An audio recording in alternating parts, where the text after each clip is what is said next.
இடம்பொருள் நேயர்களுக்கு வணக்கம். ஸோ இன்னைக்கு பார்த்தீங்க அப்படின்னா சிறகடிக்க ஆசை சீரியலுடைய எபிசோட் ரொம்ப டிலே ஆகிட்டே இருக்கும் பொழுதே இந்த ரெண்டு ஏதோ பெரிய விஷயம் ஆகும்போது அப்படின்னு நினச்சிட்டு இருந்தா. அதே மாதிரி ரெண்டு ப்ரோமோ வந்துச்சு. முதல் ப்ரோமோ அப்படி பார்த்தீங்க அப்படின்னா அதுதான் எபிசோடோட ஆரம்பத்தில் வந்தது. அதில் ஸ்ருதி ரொம்பவே முத்துவை ஒரு மாதிரி ஏதோ வில்லன் மாதிரி பேசியும், அதே மாதிரி ஏதோ பரிதாபமாக மீனாவை பார்த்து நாங்களாம் தப்பிச்சிட்டோம் நீங்கள் மாட்டிட்டீங்கன்னு பேசினதாகட்டும்.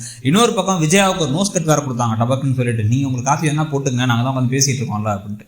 இந்த சம்பவத்துக்கு பிறகு பெரிய பூகம்பமே வெடிச்சு ஸ்ருதியோட அம்மா 50 பவுன் நகையை பார்த்த உடனே மிச்ச 2 மருமகள்ல ரோஹிணிக்கு பெரிய ஷாக். ஏன்னா ரோஹிணிக்கு இந்த மாதிரி இவங்க வீட்டில் கொடுக்குறாங்கன்னா அவளுக்கு பவர்லாம் போயிடும். ப்ளஸ் பார்த்தீங்க அப்படின்னா அது நம்மள்ட்ட எதிர்பார்ப்பாங்களே அப்படின்னு ஒரு பயம் வந்துருது. மீனாவுக்கு என்ன பண்ணா நம்ம எதுவும் செய்ய போகிறது நம்மளால முடியாதுங்கிறது, நம்ம அதை பற்றி கவலைப்படலாங்கிற மாதிரி இருக்கும்பொழுது வேணுனே அவங்களை நோண்டி அவங்க அப்பா சாகலைன்னா அவளுக்கு கல்யாணமே ஆயிருக்காதுங்கிறதெல்லாம் இவங்கள்ட்ட சொல்ல வேண்டிய அவசியம் இல்லை. அந்த அளவுக்கு கேவலமாக மோசமாக பேசும்பொழுது யாருமே அதை தடுத்து பேசுகிறாங்கிறது தான் நமக்கு இருக்கிற பெரிய ஆதங்கமே.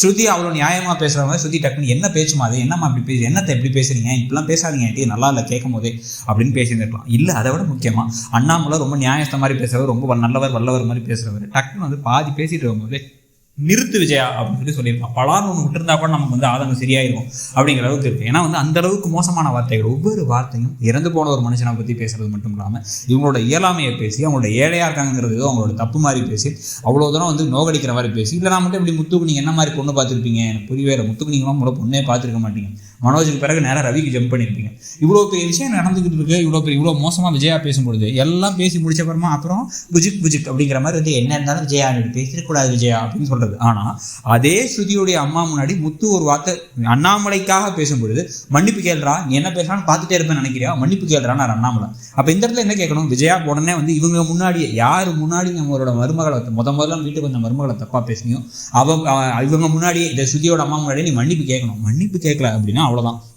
உனக்கு கொந்தளிச்சு நான் இந்த வீட்டில் உங்களுக்கு நானே உன்ட்ட போய் பேச நிறுத்திடுவேன் அப்படின்னு பேசியிருக்கணும். இல்லை பலாதான் விட்டுருக்கணும் தான் தோணுது நமக்கு. அதாவது அடிக்கலாம் தப்பு கேட்புன்னு பேசினாலும் சில இடங்களில் அவங்க பேசுகிற வார்த்தைகள் அந்த அளவுக்கு ஜாஸ்தி. ஆனால் இது எதையுமே பண்ணாமல் அண்ணாமலை அமைதியாக இருக்கிறத பார்க்கும்போது தான் என்னப்பா நீ நல்லவர் நினச்சா நீ சில சமயங்களில் தேவையான இடத்துல பேசாமல் எல்லாம் முடிஞ்சு போனோம். பிறந்த கடைசியாக போலீஸ்காரங்க வருவாங்கல்ல படத்துலலாம், அந்த மாதிரி கடைசியாக எல்லாம் முடிஞ்ச அப்புறம் மாரல் ஸ்டோரி இது இந்த கதையின் நீதி என்னன்னு சொல்லி பேசிட்டு கேட்பாங்கிற மாதிரி ஆயிடுது நமக்கு. உங்களுக்கு என்ன தோணுதுங்கிறத சொல்லுங்கள். தேங்க்யூ. இடம்பொருள் நேயர்களுக்கு வணக்கம். ஸோ இன்னைக்கு பார்த்தீங்க அப்படின்னா சிறகடிக்க ஆசை சீரியலுடைய எபிசோட் ரொம்ப டிலே ஆகிடுச்சு.